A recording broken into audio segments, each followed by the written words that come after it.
Hi, I'm Mike Ignatoski, the creator of the PurpleWolf basketball spreadsheet, the spreadsheet that aims to help you get more enjoyment out of your tabletop basketball projects by doing a lot of the work, if not all the work, of tracking your team and players' game stats and season stats, as well as team standings and schedules. By doing that, you'll get more time to play your games, have more fun, and maybe take on projects that you wouldn't otherwise take on. This is video number 2 of the 4-part video series giving a detailed overview of the PurpleWolf basketball spreadsheet. In this video, I will do a live demonstration of the Scoresheet and its features, and I will also review the many stats that the PurpleWolf spreadsheet tracks. Okay, for a little demo of the Scoresheet, I've loaded this PurpleWolf spreadsheet that's set up with a custom league with 4 teams. You can see here are my standings of these 4 teams. They're historical teams with historical rosters. Look at my schedule tab. You can see I've played some games. I've got these games that haven't been played yet. So I'm going to go to my Scoresheet and load a game to play it. So this is, right now it's blank, it's empty. I'm going to click in here where it says click to load a game, and it jumps me to the schedule and tells me to pick the game ID that I want to load. So here's the game ID column. I'm going to pick this Portland Piston game, and I already have default lineup set up for each of my teams, so that's what it loads into my score sheet. I'm not going to get into that. These are my stat columns that have already been set up. I'm not going to change any of that stuff. And similarly for my parameters as far as number of fouls and to foul out or minutes in a game, that's all set. So now I just want to start my game. So I click this event logger, and this pretty much sets up the form to record the game. And you can see here I have the custom colors set up for these 2 teams. If I wanted to hide this top row just to get more room on my screen, I could click this button over here, this show or hide row 1. This button here is kind of a floating window, which means you can interact with the score sheet and other things while it stays open. So that's kind of convenient. I'll also turn on this help window here just for right now, just to start with, so we can kind of see what these symbols mean. Okay, so just for some basic mechanics of using the event logger to play your game. Let's start with Maurice Lucas misses a shot. So I pick him, it highlights him. I pick the event. He missed a 2-point field goal. Now, down here in the add-on events, it shows the options for a defensive rebound or offensive rebound. If I say Bill Walton got the rebound, I could click in this add-on column, and it'll add Bill Walton as offensive rebound. If I want to have Bill Laimbeer got the defensive rebound instead, if I clicked his add-on column, it'll remove Walton and put in Laimbeer defensively. So then I'll click this when I'm satisfied with what I've got set up for the player, the event, and any add-on events. I'll click this green button here, and it will log this. So I put a D by Lucas, which a D is a missed 2-pointer. You can see here that UDT are for missed 1, 2, and 3-point free throw, 2-pointer, and 3-point shots. And it also put an R by Laimbeer for a defensive rebound. Now the Pistons got the ball. If Isaiah drives the lane and gets fouled and makes the shot, I could click this button here, which is the made 2-point field goal and opponent foul. And he gets a free throw. So if I click that, here it wants to know who'd fouled him. So if I say Bob Gross fouled him, but it doesn't. I don't pick here what happened on the free throw. but it tells me he's going to get a free throw. So it's really just kind of telling me I have to do that next. So if I'll log this, so that's he made the shot. Here's the 2-point. Here's a foul on Bob Gross. Here's updates the team foul count for the period for the Blazers.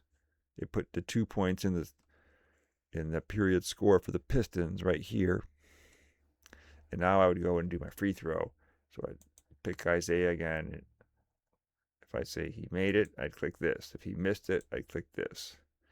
You see when I say he made it, because he scored points, these point categories are now available to be clicked on. If you want to track second chance points, fast break points, or points in the paint, you could use this. It's totally optional. Anytime you have a missed free throw, if I say that he missed it, then there's the possibility for a rebound. If I say he missed it and Walton got the rebound, let's just do that. So that puts in Thomas gets a U because he missed a free throw. Walton gets an R for a defensive rebound. The Blazers come down and Hollins puts up a 3 that airballs and goes out of bounds. I'll say he missed a 3-point shot. And on the rebound, here I'm going to take advantage of these team bench player things. So other than the 5 starters, there's a team row for each team. So in this case, I think this is where you log a team rebound. So I could say the Detroit team /bench got the rebound on this air ball. If you track that stuff, it's optional. And I want to say all these add-on events are optional. So I'll do this first. So that's Hollins with a T, which is a missed 3-pointer, and down here for the Detroit, they get a rebound for the team rebound. But you could always do those individually. So if Twardzik makes a 2-point shot and Hollins should get the assist, but I forget to put Hollins here, I could log the 2-pointer by Twardzik and then just say, okay, yeah, Hollins got an assist, and log that separate as that. So the add-on events are there for your convenience, but you don't have to use them if you don't want to. So that's pretty much how the events work. There's one special event, when I say it's special, but I say, let's go with Dumars, missed a 2, and Lane Beer got the rebound and put it back in. So I say Dumars, missed 2. If I pick now Lane Beer on the offensive rebound as the add-on event, but if I click it again, it'll say offensive putback 2-point field goal. If I click it again, it'll take him off.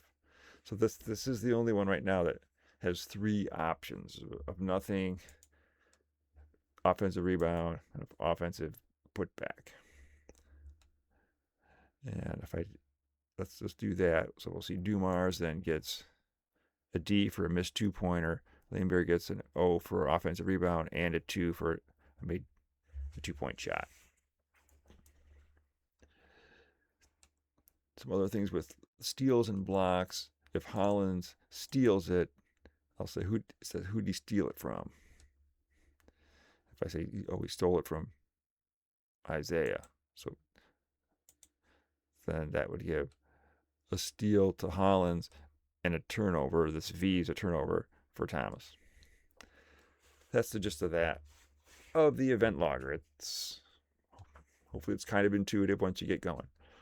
The next thing I want to show is the assigned minutes. So here's the assigned minutes area of the event logger. This bottom button, you can see here in the scorebook, there's a couple things. There's the MPG, which is this is the average minutes played per game as calculated using the basketball reference stats that it's included when you set up your league with historical teams with the spreadsheet, so you don't have to figure it out. This is the minutes played in the game. You can see right now I have 0. Tracking minutes played is totally optional, but if I wanted to do it here, I can click this button right here and it'll kind of then show me the minutes played for each quarter, each period. And then if I want to assign the minutes, I can pick all players or just, this really should be one player if you want to pick on one player. But typically I think you'll make, before you make your subs, you'll assign all the minutes played to all players on the court.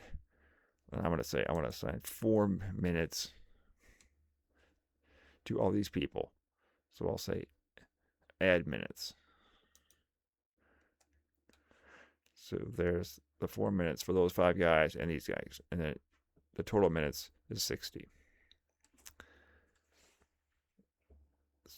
Now, if I want to do my substitutions, I can click either of these player substitution buttons here.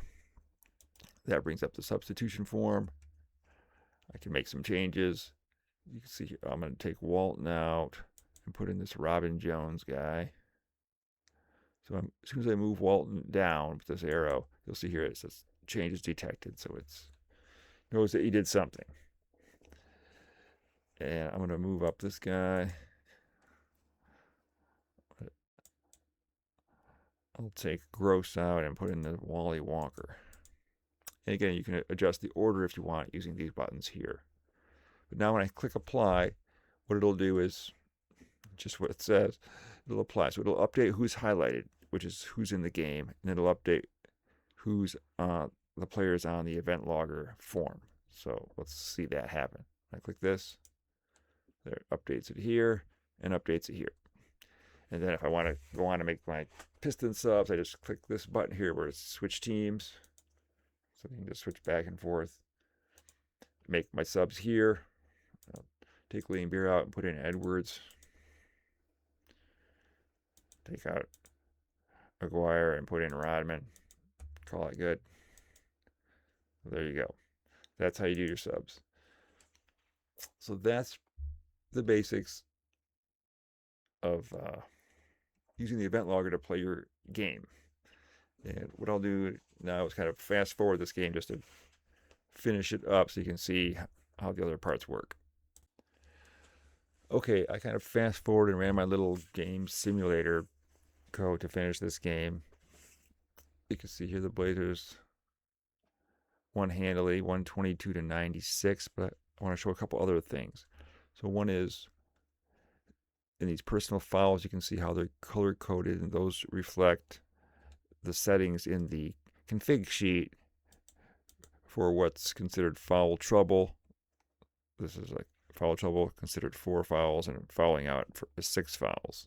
Those are configurable, but by default, that's what they are. So that's why you can see players that have 4 fouls or 5 have the orange for being in foul trouble. In Hollins, you can see he fouled out in the 4th quarter. So it shows in red that he fouled out. And if you look in each period, where the period fouls is 5 or higher, it's in red. That indicates that they got to the bonus. And where it's in orange, it's less than 5, and it did not reach the bonus amount. And that's also configurable on that config sheet, or what's the threshold of fouls in a period that's going to turn that into the bonus color. So now that this is done, and on my game options, I'm not, this number 4 here, I'm not doing this basically validating or minutes played. So that means I'm not really tracking minutes played officially. If I were, then I'd have to have all these minutes filled in. But for this demonstration, I'm not going to do that. But if I did, it would make sure that I had 60 minutes applied in each period for each team. And if I didn't, it wouldn't let me switch periods until I had that fixed. But now my game's over. If I want, I could put in some game notes. I might look at these and see if there's anything exciting. Let's say here, I could say Walton's double-double leads Blazers over Pistons.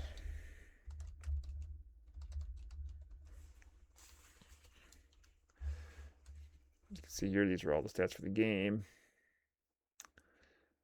And now what I want to do is save this result. So I'm going to turn on this row 1 again so I can see these buttons. And this is the save game result. And this is kind of like it works in hockey. Also, it's like you can't save it until you've validated your end of game stats. So that's why it's telling me. So it'll turn color when it'll switch from gray when you're allowed to do that. So if I click the validate end of game stats, and this is mainly for checking minutes, and it really just kind of confirms that everything you have here jives with what's over here in the score sheet. I'll do that. It says that it looks good. It also makes sure that one other thing I'll mention is this over here, this PIS, that stands for player played indicator status. And that's a way of, if you're not using the minutes played, it's trying to figure out who actually played in the game. And we're just looking if they have any stats that they obviously must have played. So it does check that when it does the validation also to see who determine who played in the game.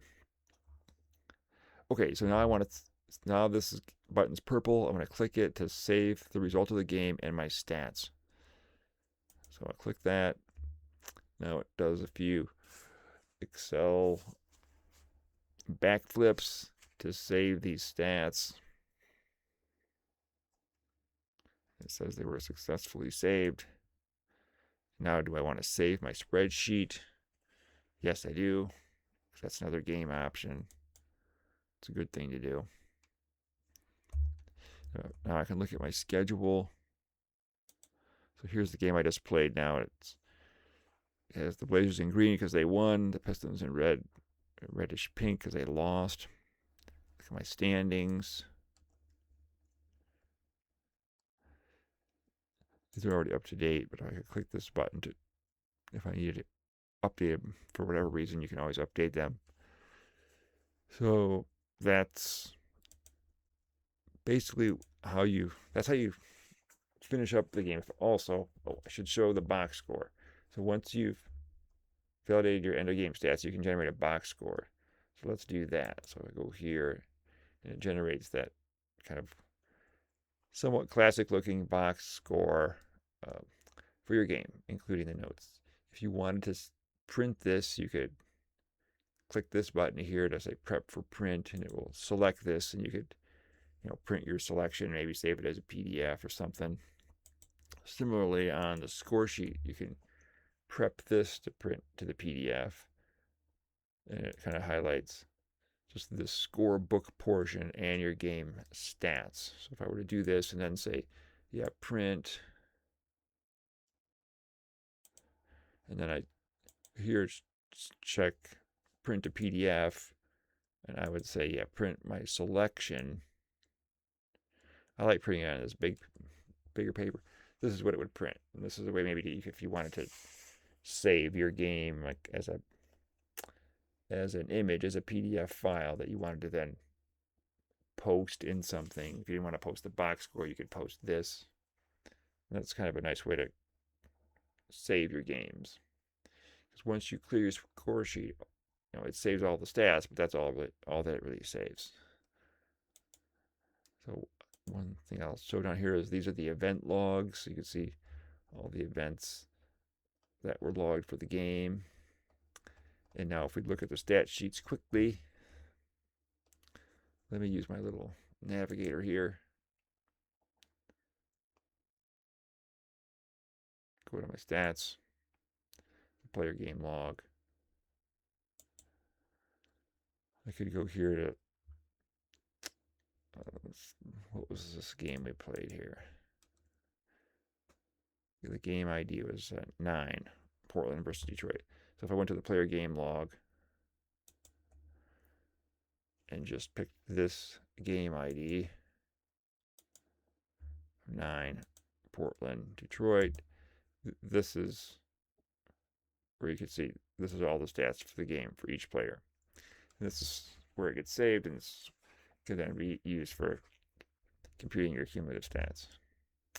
So anyway, that's wraps up a little demo on the score sheet. Okay, well at the end of that video, we saw a little bit of the stats in the spreadsheet, but now I want to cover the stats in a little more detail. And PurpleWolf has 5 sheets or tabs or worksheets to track the stats for your league. And it has league leaders, game logs, and season stats. And the leaders have three parts there with totals per game and single game leaders. They're player and team, game log, and season stats. So let's look at those a little bit closer. This is I guess maybe the 10,000-foot view of the leaders sheet. You could see the three groupings of the leaders of totals per game and single game, and they're in what's called a collapsed view, so you don't really see any individual players, but just so you could see all the different categories that are included in the leaders. I'm not going to go through them all because there's just a lot of them. This is, looking at the league leaders so you actually can see the players. This is from this 1974 ABA league that I was messing around with. And you can see, similar to the league leaders in the other hockey and baseball spreadsheets, because they basically work the same way. Which is if you click a player, it'll highlight that player in all other categories if they're in them. And that's just kind of a perk of trying to see where a person is, how many categories they're in. And similarly, you can also click a team. If you click the team ID there, it'll do the same thing for teams. So this is the per game. That last one was the totals. This is showing per game. And there's also some buttons up here to let you jump to the other leader categories conveniently, or if you want to clear the highlights after you clicked on somebody's name or a team. And similarly, this is it for a single game. I should mention one thing in the per game category. I don't know if it shows it here. There's points, rebounds, assists, but there's also, I guess I don't show it, but there's an assist to turnover ratio and a steal to turnover ratio stat that's tracked as far as a computed stat goes. Okay, so if we look at now the logs, we already kind of saw the player game log. It looks like this. It just basically is kind of like the box score, expanded box score view of all the games, and it is sortable and filterable because it uses this Excel table format. So you could see these headers of each column can be sorted. Like here, it's sorted by this season game number. You can see it, how it indicates that. And if you filter something, it'll show a little filter that maybe you wanted to see one team or something like that. And this is kind of showing that sort and filter, saying I put a filter on both the team ID, which is this is San Antonio ABA, and the player name. Here it's Swen Nader. And it also, I didn't highlight, but it's sorted here. You can see by the season game number. So this is a way to view an individual player's game log, which can be kind of cool once you've got some games recorded. Here's the team game log. I broke it up into two pieces, but really it just is one continuous section. This NPP I'll mention this is the number of players that played in a game. So for what that's worth, if you want to track how many people are actually getting in the game, that's what that is. It also kind of gives a little recap of the game, or who the opponent was, what the score was, and the point differential. It also shows the game notes that you can use this button to expand if you really want to see the game notes other than just this tiny little column. Here are the cumulative or season stats per player. Let's talk about this orange section at the top. Is season stats are only updated when a user clicks a button to do so. They're not automatically computed after each game. And that's because it could take a few seconds to do it, and typically you don't want to look at the season stats for all players in your league after every game you play. You want to play, maybe get through a whole series of games, a week long, or however you want to do it. but it's doubtful that you want to compute them every game. But if you want to, you can, but it doesn't automatically do it. And this here is just kind of focusing in on some what I call computed stats, where these are just kind of the same stats in the dark, in the Caribbean blue here of what's computed, kind of the totals, and what's computed in a box score. But these other ones here are the additionally computed ones. The double doubles, the triple doubles, this points, rebounds, plus assists, this EFG, which is effective field goal percentage, assist to turnover ratio, and that's the steal to turnover ratio.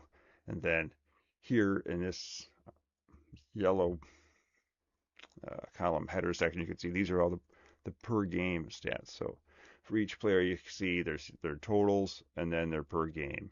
And that's what this PG stands for, and all these is the per game. And you need that in an Excel table because you can't have two columns with the same name. So they can't be the same as what they are in the totals.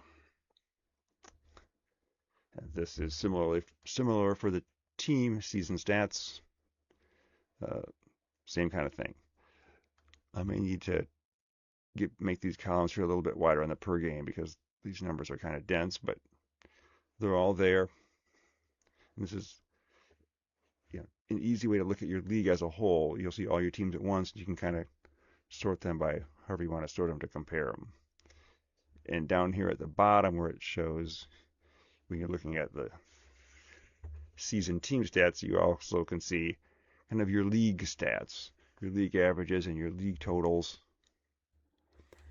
So that's the end of video number 2 in this 4-part video series.